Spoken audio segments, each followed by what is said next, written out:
أوه. هذه متى صورتها أنت؟ يعني صورتها. حقيقة فاجأتني.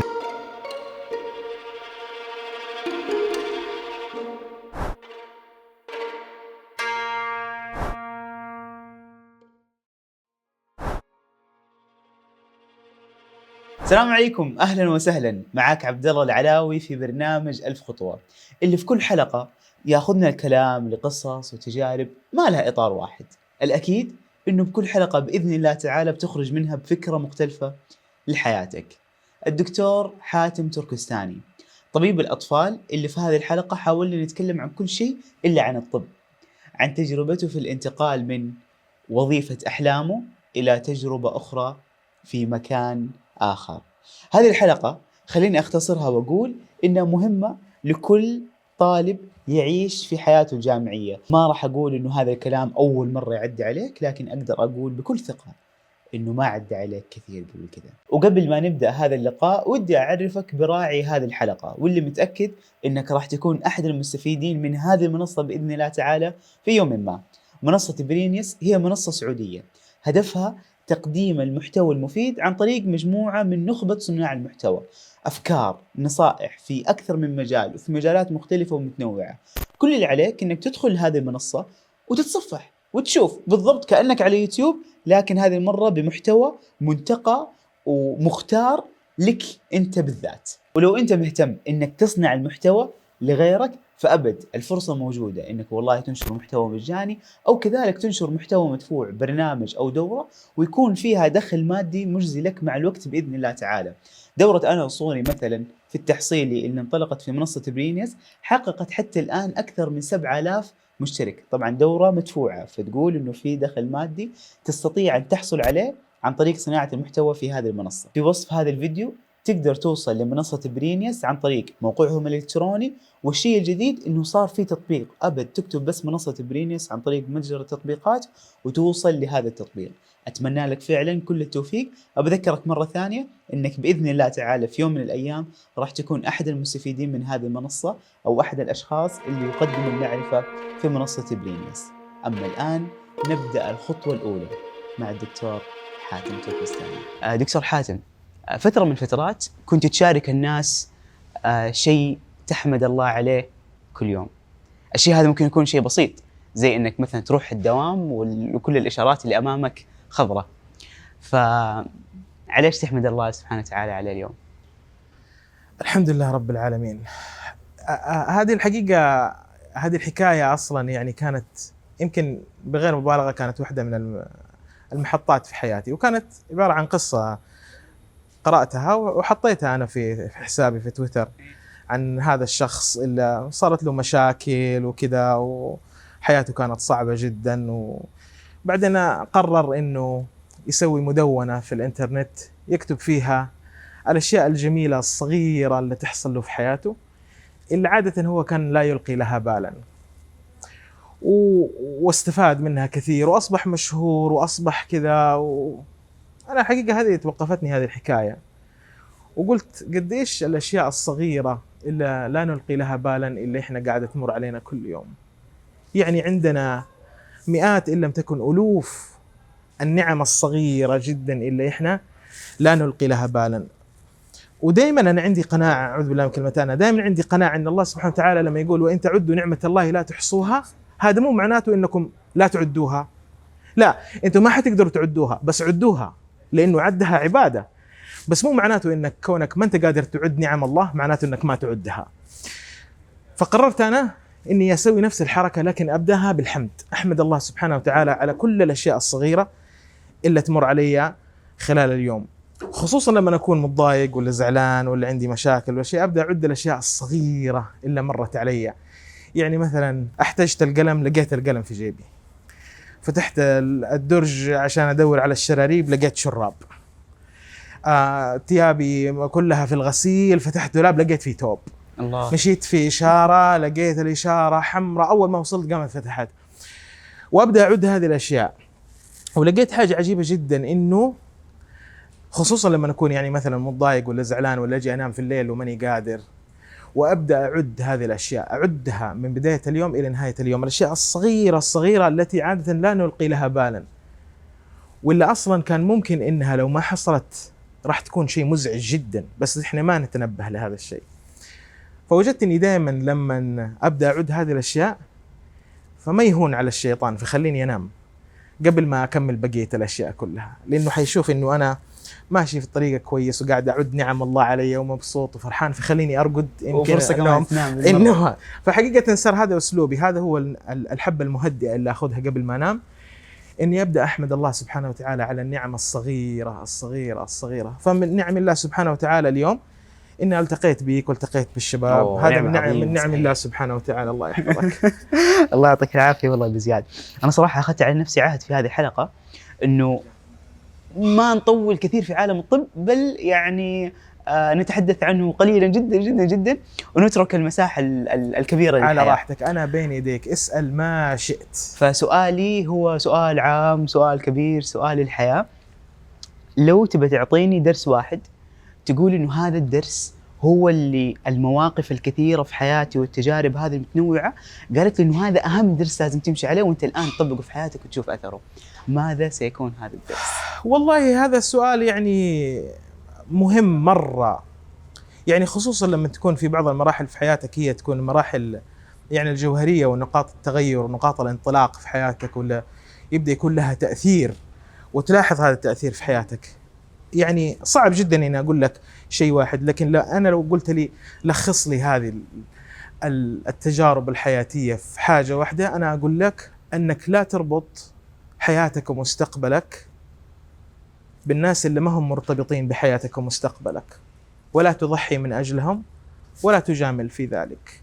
يعني لما تيجي تضحي في حياتك ولا تتخذ قرارات، لا تضحي عشان انسان او مجموعة أو جهة هم ما هم مرتبطين بحياتك ومستقبلك في الأخير. لأنه في يوم من الأيام هذول اللي ضحيت عنهم راح يختفوا من حياتك، لأنه حياتك ما هي مرتبطة بحياتهم، ويبقوا بس الناس اللي مرتبطين بحياتك يعانوا معك جريرة القرارات حقتك اللي كانت موجودة. أنا أعوذ بالله من كلمة أنا ما أندم على شيء في حياتي، الحمد لله، أحمد الله حمدا كثيرا طيبا مباركا فيه. لكن أنا من أهم الدروس اللي تعلمتها في حياتي إنك التضحيات، المجاملات، قرارات اللي في حياتك، أول شيء لما تيجي تفكر شوف مدى تأثيرها وارتباطها بالناس اللي مرتبطين بك في حياتك، عائلتك الصغيرة المرتبطة بك، تكون لهم الأولوية. أي شيء آخر سيأتي ثانويا، خلص كل شيء لهم في البداية، وما سيأتي سيكون خير، لكن لا يكونوا هم اللي في الواجهة، لأنه في الأخير حياتك مرتبطة بهم، ما حد يبقى لك بعد الله سبحانه وتعالى إلا هم. أنا لو تقول لي إيش راح تقول لي كل إنسان، أقول له هذه، لأنه راح تعجنك هذه الدنيا في مواقف كثيرة جدا، تبدأ تضحي عشان فلان وتجامل عشان فلان وكذا. أنا ما أقول يعني لا تجامل، لكن لا تجامل على حساب حياتك ومستقبلك والناس اللي محيطين بك. أنا ربما يوم أعود وربما آن الأوان لكي أقول وداعا. هذه قصيدة كتبتها لما تركت العمل في الجامعة، لما تركت المنطقة الشرقية بعد أكثر من عقدين من الزمان. يعني أنا أساساً يعني حياتي كلها في الطائف إلى أن خلصت الثانوية، بعدين رحت الشرقية، درست الطب، وبعدين تخصص، بعدين البعثة، بعدين العودة كأكاديمي، فجلست يعني أكثر من عقدين من الزمن.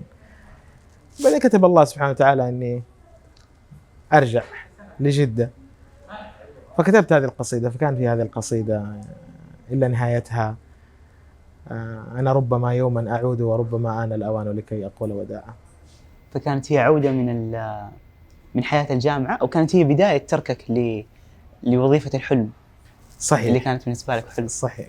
هذه حقيقة يمكن يعني هذه أصدق كلمة يعني قيلت. يعني أنا كان حلمي في الحياة كذا إني أصير أستاذ جامعي. إيه نعم، يعني كان عندي منتهى الأمل إني أصير أستاذ جامعي. أنت أبو زياد يعني تغربت من أجل هذه الوظيفة، وكذلك تركتها وأنت في قمة عطائك، يعني ما تركتها وأنت قاعد تحترق شيئا فشيئا. صحيح والله، من فضل الله سبحانه وتعالى. يعني أنا أشكر الله سبحانه وتعالى أولا وأخيرا، ثم يعني معالي مدير الجامعة والزملاء وساعات عميد الكلية اللي تعاونوا معايا جدا، لأنه تماما يعني أنا تركت الجامعة وأنا يعني في قمة العطاء، يعني في قمة العطاء والإنتاج والعمل، وهذا من الأشياء اللي صعبت اتخاذ القرار. يعني ما هو سهل إنك تأخذ قرار بهذا الشكل، لكن حقيقة أنا كنت وجدت إني وصلت إلى آخر الطريق. يعني أعتقد كل هذه مقدمات يعني تنقلنا لسؤال مرة واضح ومهم. ليش؟ إيش السالفة؟ ليش تركت الجامعة؟ أيه. والله يعني هي عوامل كثيرة، كانت حقيقة عوامل كثيرة، عوامل عائلية وعوامل نفسية وعوامل ما كان أبدا سهل، لكن كانت في عدة أشياء. يمكن لو أحاول دحين، والله عمري إني ما رتبت في راسي إيش الأشياء اللي خلتني، لكن لو دحين تقول لي لما أفكر إيش الأشياء خلتني أترك التعليم الجامعي وكوني أستاذ في الجامعة، أقول يمكن لما يكون لديك بعد توفيق الله سبحانه وتعالى القدرة أنك تتوقف عندما يجدر بك التوقف، وأن ترحل عندما يجدر بك الرحيل. إنك تقول أنا بحول الله لدي الشجاعة إني أنسحب، وأنا أرى دائما إنه الانسحاب في الوقت المناسب هذا انتصار عظيم جدا. وأنا أرى إنه هذا كان هو الأفضل بدون شك إنه كان لي. واحدة من المراحل اللي مرت علي قبل اتخاذ قرار إني أترك التعليم الجامعي هو حقيقة أنا أبغى أصير أستاذ في الجامعة عشان التايتل الأكاديمي، إني كده أستاذ جامعي، أستاذ مساعد، أستاذ مشارك، أستاذ، ولا لأني أنا أحب التعليم، أحب التدريس. وحقيقة أنا أحب التدريس، يعني حب عظيم جدا وما زلت إلى الآن. وكانت هذه واحدة من المراحل العجيبة اللي في حياتي، اللي قاعد أفكر هو أنا في حقيقة إيش أبغى تماما. وسبحان الله في تلك الفترة شفت صورة في الإنترنت لمدرس هندي، صورة كده في جوجل عادية، مدرس هندي تحت كوبري في الهند، الجدار حق الكوبري هو السبورة حقته والطلاب جالسين على الأرض وقاعد يدرس. أنا حقيقة هذه الصورة كانت واحدة من الأشياء اللي اتخذت القرار بعدها، إني وجدت إنك لو أنت حقيقة تبغى تصير معلم تدرس، ترى ما يفرق أنت فين، أنت في جامعة ولا في مستشفى ولا مستشفى خاص، مستشفى حكومة، ولا في مركز صحي، ولا قاعد في عيادتك. إذا أنت حقيقة كنت بتعلم، ترى يمديك تعلم زي هذا تحت الكوبري على الجدار والطلاب جالسين في الأرض. وكان حقيقة هذه واحدة من الأشياء اللي والله ما أخبي إنها كانت واحدة من العوامل اللي دفعتني اتخاذ القرار. خارج إطار التعليم الجامعي الرسمي، يعني أتذكر في أكثر من موضوع كنت تقول إنه يجب على كل شخص إن يكون لديه شيخ أو مرشد. ما في شك. سؤالين بسيطة، كيف وليش؟ صح، بكل بساطة. وبهذه الكلمة أنا أقولها، كل واحد لازم يكون عنده شيخه، لازم كل واحد يكون عنده المرشد. إيش كمان لها مرادفات أخرى، المرشد أو بالإنجليزي المنتور،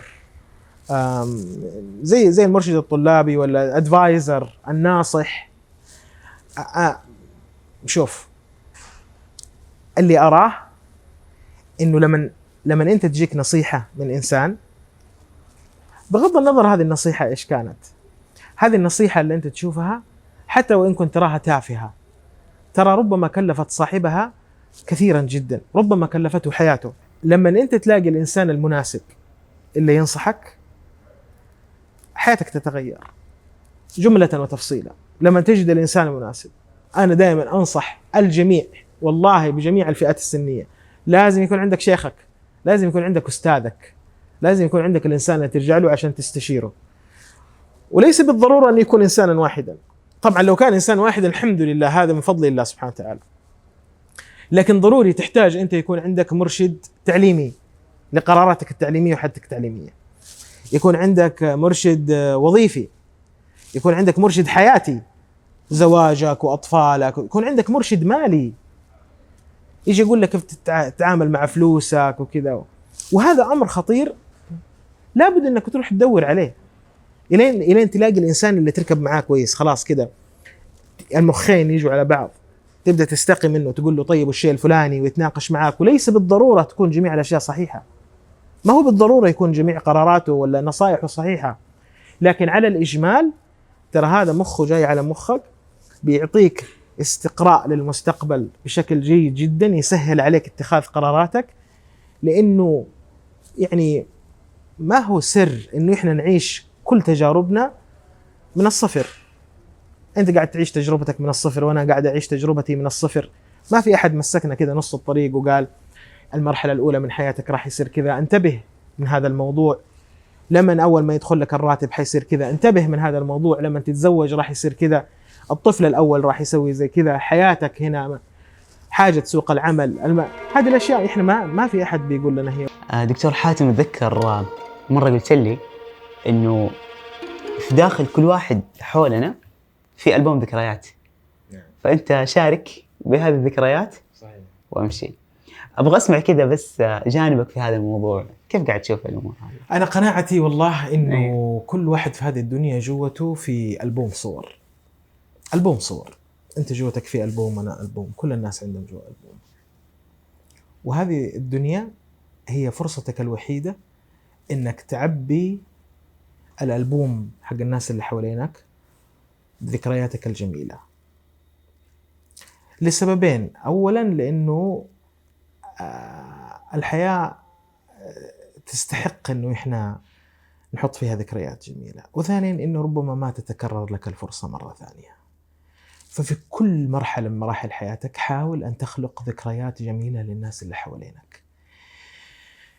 لا يعدي أي إنسان في هذه الدنيا من عندك وأنت ما حطيت على الأقل لك صورة جميلة في الألبوم اللي داخله، لأنه 100% في يوم من الأيام راح يطالع في الألبوم، فخليه يشوف بس الذكريات الجميلة اللي مرتبطة بك.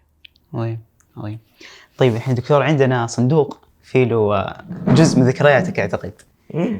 تخيل، معقول ما شفته يا أبو زياد؟ والله ما شفته. طيب ترى هو يبان كبير يعني، بس ترى جوته شيء يعني بسيط، لكن ودي تشاركنا يعني قصتك مع كيف نتأكد انت؟ ودي أبو زياد تشاركنا قصتك مع هذه اللوحة. مع هذه اللوحة؟ أيه.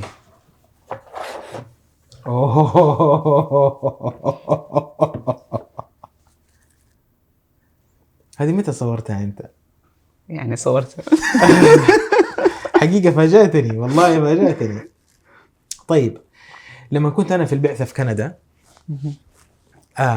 العام الأول كنت أنا في كندا في التخصص الدقيق. العام الأول كان حقيقة صعب جدا والله، بكل حيادية راح أقولها أمام الله سبحانه وتعالى. مديرة البرنامج ما كانت هاضمتني، ما أدري ليش. يمكن واحدة من الأشياء لأنه شوف، ترى حظ النفس صعب. علاقتي كانت مميزة جدا مع جميع الممرضات ومع جميع الآباء والأمهات، دائما أروح ونكت معاهم واجيب لهم دوناتس واجيب لهم قهوة، ودائما ما أشوف أي والدين إلا أروح أجر الكرسي واجلس جنبهم وأتكلم معاهم. فعلاقتي كانت مميزة جدا. وصلت مرحلة إنه الوالدين صاروا يجوا وما يبغوا هذه مديرة البرنامج الاستشارية، يبغوني أنا. وهذا يعني سوى مشكلة على المدى البعيد، إنه مديرة البرنامج صارت يعني تراها بشر في الأخير، هي يعني مديرة البرنامج، فتعبتني كثير جدا، إلى أن وصلت لمرحلة كان علي أن أغادر، كان لازم أن أغادر. فقدمت في عدة أماكن، فمن ضمن الأماكن اللي قدمت فيها كان واحدة من المدن. فأرسلت لهم أوراقي، فمن ضمن الأوراق اللي أرسلت لهم هذه الورقة. هذه الورقة عبارة عن شهادة من رئيس التمريض في العناية المركزة، تكتب فيها إنه نبذة عني، إني أنا كنت طبيب جيد وكذا ومش عارف إيش. فلما وقعتها رئيس التمريض، وقعوا معها 65 ممرضة، طبعا في وجه وقفة، فأنا حاط بس الوجه. فالمستشفى اللي هناك قاعدين يقولوا نبغى نشوف مين هذا اللي قدر يخلي 65 ممرضة يوقعوا له. كان عندهم 65 اللي هم المجموع اللي هم اللي على اصل الخدمه ولا البارت تايمرز اللي كانوا طبعا موجودين. ممرضات العياده المركزه بالعاده يكونوا يعني عاده ممرضات شديدين. العنايه المركزه قاسيين شديدين عنيفين، يعني معروف جدا معروف جدا انه هناك كندا الممرضات حقين العنايه المركزه يعني صعب التعامل معهم. فهذيك المستشفى كانوا بيقولوا بس نحن نبغى نعرف مين اللي قدر يقنع الممرضات حقين وحده كامله انهم يوقعوا له على ورقه التوصيه. فانا في الحقيقه لما خلصت رجعت من البعثه معلق الشهادتين حقت الزماله ومعلق هذه الشهاده حقت الممرضات، لان في الحقيقه تعني لي شيئا ربما في بعض لحظات الحياه اعلى من الشهاده حقت الزماله. عظيم عظيم. هي بما أن رجعنا على أجواء المستشفيات والعيادات، قريبا جدا بدأت في عيادة أو مجمع عيادات بالأطفال، وكنت تقول لي إنه يعني عندك حبة في راسك تبي تطحنها، تبغى صحيح. تسوي أشياء يعني هو ما أتيح لك إنك تسويها في أماكن ثانية. هو الحقيقه انا دائما يكون في حبه في راسي. ايش ناوي تسوي يا ابو زياد؟ شوف الحقيقه انا لما تركت العمل الاكاديمي وجيت لجده كان الله الله الله الله الله محمد بس بدون راجع حركات والله الحركات هذه ما اتفقنا الشهاده وكيكه لا والله ولا شيء والله يا ابو الحقيقه والله هذه كيكه لعيادتكم. الله يجزاكم خير، الله يحفظك يا رب. ان شاء الله تكون بدايه خير وبركه. انا ابغى اشوف هنا. اي والله لا بس انا ابغى اول شيء بصور هذه. يلا انا بصورها في البدايه عشان ان شاء الله نعلقها ان شاء الله كمان في العياده. خليك انت كده.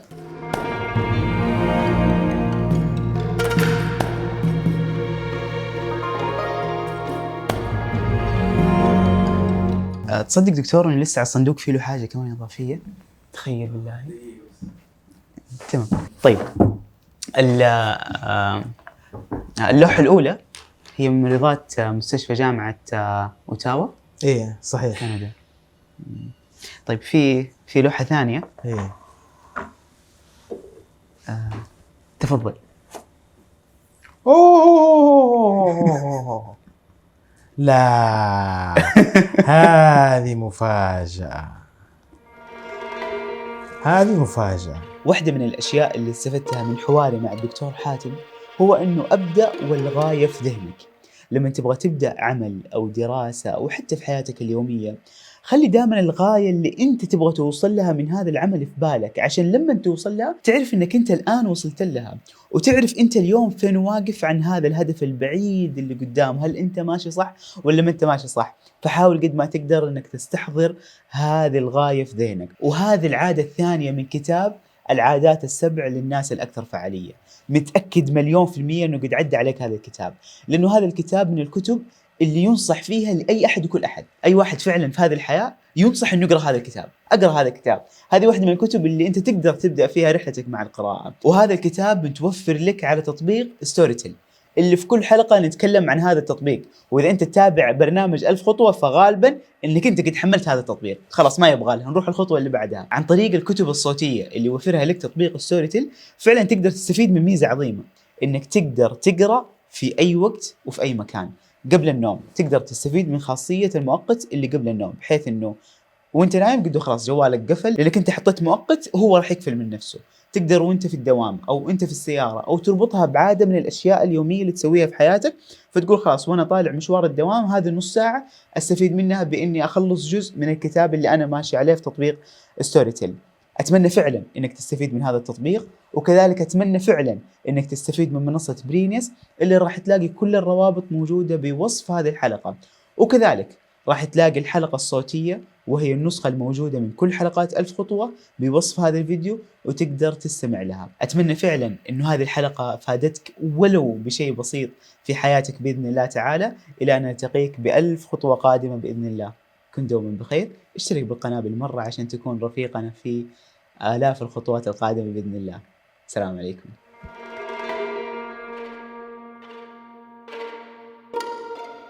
لما كنت ذاك اليوم انت واقف قدام اللوحات انا شكيت فيك.